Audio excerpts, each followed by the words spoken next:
Nossa aula de hoje é sobre derivadas parciais. Vejamos o roteiro. Primeiro vamos ver a motivação e interpretação geométrica das derivadas parciais. Depois iremos calcular algumas derivadas parciais, umas derivadas de ordem superior. E finalmente faremos a recapitulação desta aula. A motivação do estudo de derivadas parciais começa de uma aplicação de derivadas de função de uma variável. Vejamos, quando eu tenho posição variando em função do tempo, o que significa o cálculo da sua derivada? Significa que estou calculando a taxa de variação da distância em relação ao tempo, ou seja, a velocidade. Mas essa ideia da velocidade, como taxa de variação, pode ser usada em qualquer outra situação similar. Então, por exemplo, se uma massa varia em relação ao tempo segundo a expressão dada, a sua derivada, que é calculada aí dessa forma usando a regra da cadeia, ela é interpretada como a taxa de variação da massa em relação ao tempo, que a gente chama de decaimento radiativo nesse caso aí.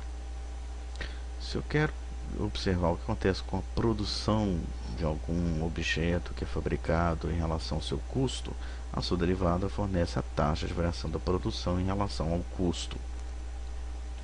Bom, agora vamos pegar, no caso de função de duas variáveis, uma fórmula bem conhecida. PV igual a nRT, que é a lei dos gases. PV e T são variáveis, NR são constantes. Então eu posso escrever temperatura em função da pressão e do volume, de acordo com a expressão que foi colocada aí. Nesse caso, a temperatura é uma função de duas variáveis, da pressão e do volume. E aí o que significa, portanto, calcular a taxa de variação da temperatura? Eu calculo em relação à pressão ou volume. Eu faço os dois variar e vejo como que a temperatura varia? Bom, essa proposta é muito complicada, há de se dizer. É muito mais fácil eu manter um constante para calcular a derivada em relação ao outro e depois vice-versa. Aí eu tenho, portanto, as derivadas parciais.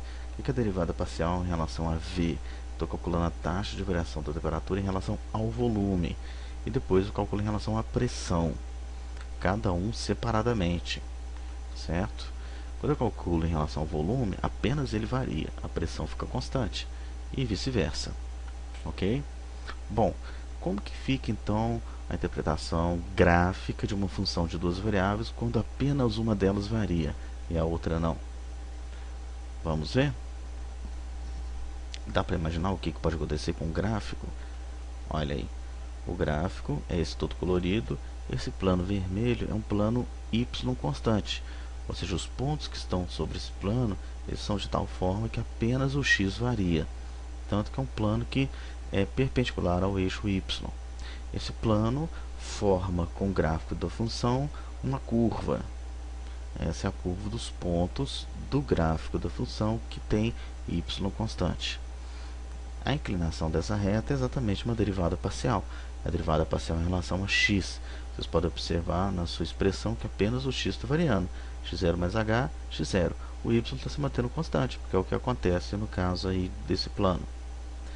Agora, se eu fizer o y variar e o x constante, a configuração que eu vou ter é essa aí. Eu vou ter uma outra curva. Essa é a curva que consiste nos pontos do gráfico para os quais o x é constante.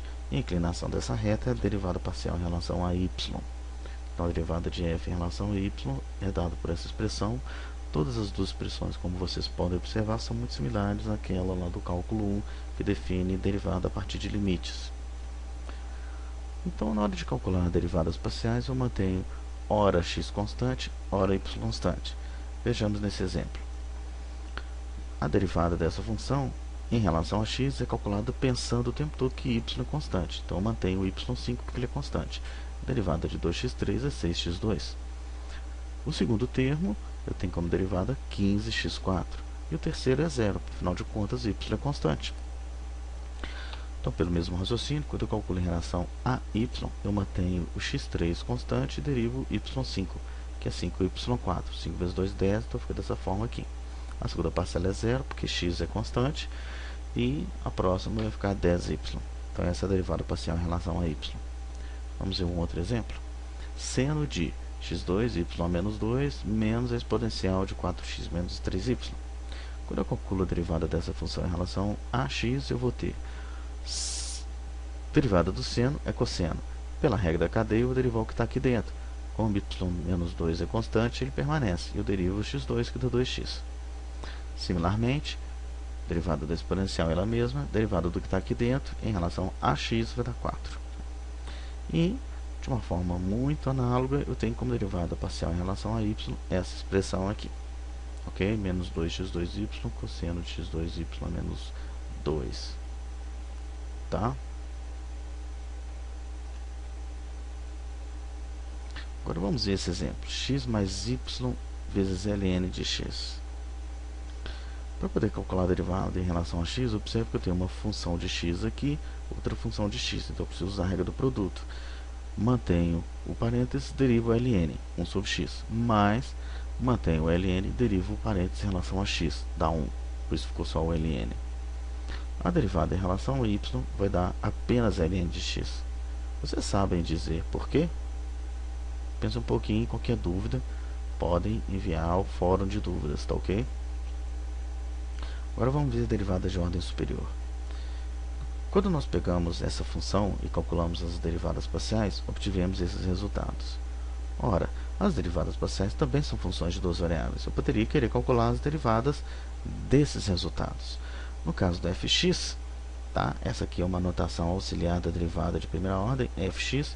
Em certos momentos ela fica mais prática. Então, quando eu derivo essa função em relação a x, eu tenho o fxx, que é dado por essa expressão. E quando eu pego o fx e derivo em relação a y, eu tenho essa outra aqui. Bom, de uma forma análoga, eu tenho o fyy e o fyx.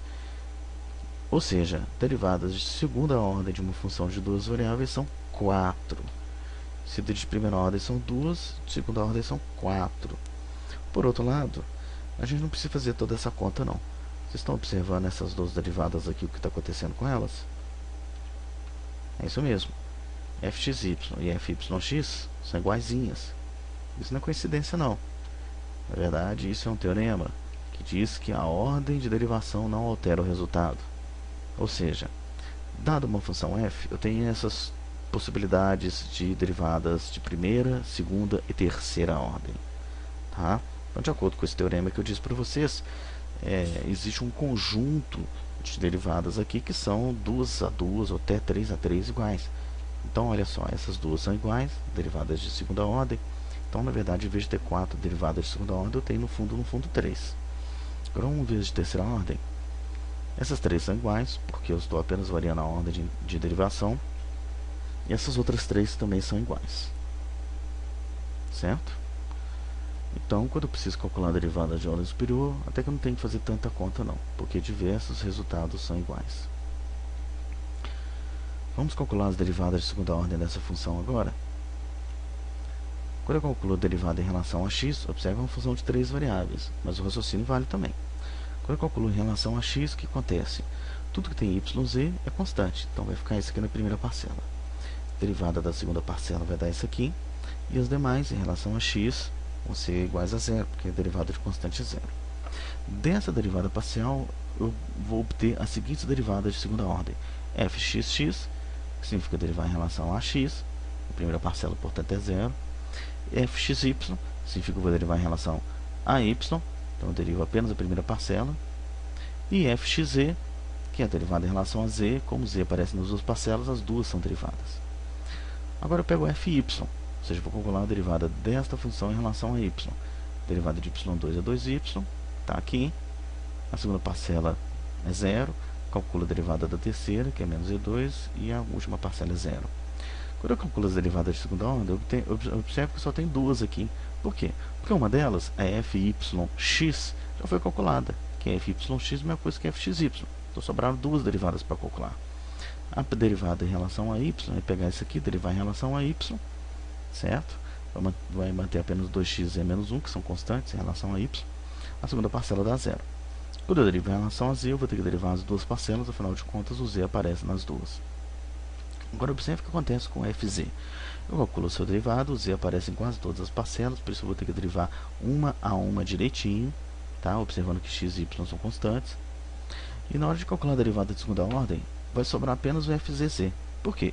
O fzx já foi aqui, é o fxz. E o fzy já foi aqui, que é o fyz. Então só sobrou o fzz. É pegar essa função aqui e calcular a sua derivada em relação a z. Tá? Como vocês estão observando a conta que foi feita aí. Tá legal? Voltem quantas vezes for necessário essa aula para poder ver com cuidado o cálculo de todas essas derivadas parciais. Tá legal? Em qualquer dúvida, enfim, a tutoria presencial ou à distância. Tá? Vamos fazer então a recapitulação da nossa aula. Nós vimos basicamente duas coisas. O que são as derivadas parciais. Nós observamos que para calculá-las, temos que pensar que uma variável apenas está variando e as outras ficam constantes. Tá? Essa figura aqui está mostrando a interpretação geométrica da derivada parcial em relação a x e a y. E nós vimos também que as derivadas de ordem superior, na hora de calcular, não precisamos nos preocupar com a ordem de derivação, porque o resultado permanece o mesmo. Então, pessoal,